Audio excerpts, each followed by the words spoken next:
he told me a little bit about like this meaty hardback graphic novel that Jimmy Barr had written and illustrated, all about Captain Nemo from 20,000 Leagues Under the Sea. So that sort of a dialogue through time of just different kinds of stories influencing each other, but also different influencing generations of different kinds of readers.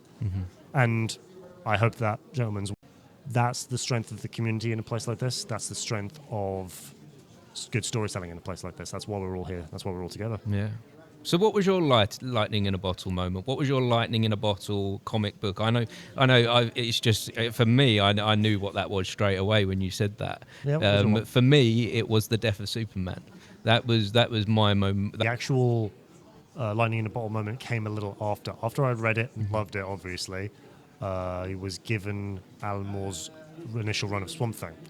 The middle volumes of the trades, just a little bit after the stuff that tied into Crisis on Infinite Earths, where he went on just deep philosophy about life's purpose, your own identity, what it means to be human, what it means to do the right thing when everyone else around you is being rewarded for doing the bad thing. That just set me on a really idealistic sort of personal belief that sure, it's very easy to believe that people out there are selfish, will cut corners, will upset you just because, but there is still an element of goodness in people, and it's important to be good and do the right thing in the face of that negativity.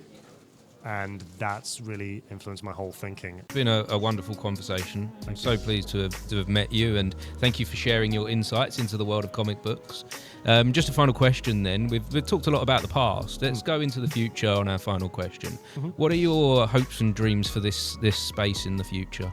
I think that the space is in a very strong spot. I think there's still a lot of creative license and creative freedom, even if the big two companies do have their profit margins and do have their readership quotas that they've got to worry about. There will always be someone downstairs dressed in bright colours with their own zany idea that wants to put their story to artwork.